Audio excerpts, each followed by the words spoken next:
Welcome back.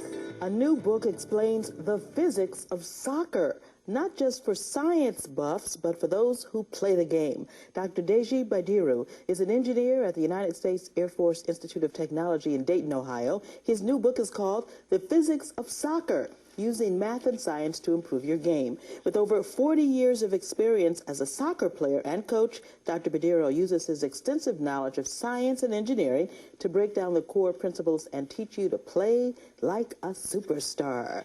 Welcome. How are you today? I'm very well. Good morning, Karen. Good Glad to morning. Be here. Let's first talk about your career in soccer. Tell us where you played, what position you played, and tell us about that part of your life.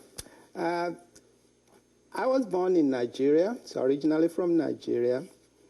I started playing in Lagos, Nigeria when I was about 10 years old. I am 57 now, so which means I've been with this game for a long, long time. You're still a young man. Thank you so much. I came to the U.S. in 1975. Prior to coming to the U.S., I played in high school, St. Finbar's College in Nigeria, which was one of the soccer powerhouses in Nigeria at that time. At the Tennessee Technological University in Tennessee, I played college soccer. I played center forward, which was one of the premier positions in soccer. I played there for 3 years. Upon graduation, I started my graduate degree studies at University of Central Florida in Orlando. So I started playing club soccer. So I played in several clubs in Orlando. What made you decide to make a connection between science, specifically physics, and the game of soccer? It actually started when I was in high school, playing in high school, where our principal at St. Finbar's College was a Reverend Father who also strongly believed in the implication of science in everything we did. So he always said, on the soccer field, you think like a scientist, because that's essentially what it was. And I've kept that in mind all along. Eventually, when I became an educator, I always think of how to bring that message of thinking like a scientist to everything that. Now let's get to the nutshell, the basics of it. How do you use physics to improve your soccer game? Everybody's very excited now about the World Cup and watching all the World Cup games on TV. How can players use physics to improve their game?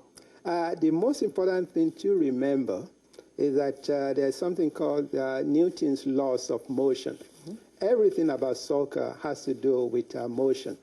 The laws of motion are essentially the key elements of how you use soccer, use science and physics in soccer.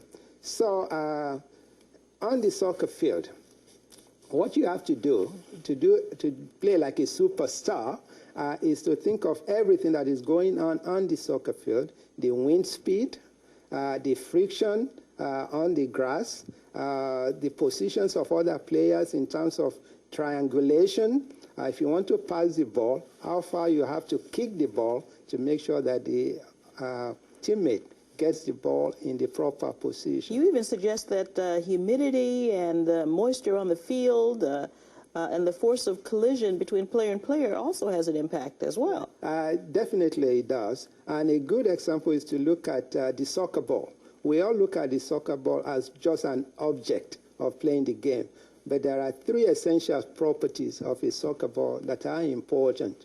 The weight of the soccer ball, the size, the dimensions of the soccer ball, and the pressure inside the soccer ball. In fact, when you kick a soccer ball and it bounces off the wall or the soccer field, what actually happens is that there is a sort of compression that happens at the point of impact, which increases the pressure inside the ball, and that's actually what makes it to bounce.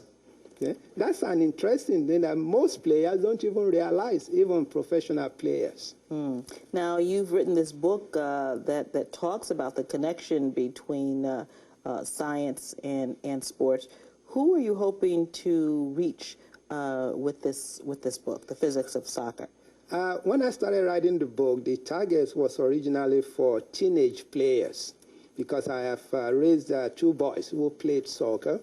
But as I got more and more into it, I found that it could be very beneficial to coaches, to parents, because then they can understand better the thinking process involved, as well as professional players who can better understand what they normally do, to understand the sign between what they do and what actually happens on the soccer field. And actually, this is, one of those secrets that players might want to discover just to give you that special edge over other players and other teams. Exactly, exactly. You play soccer as a thinking game, not just a physical game.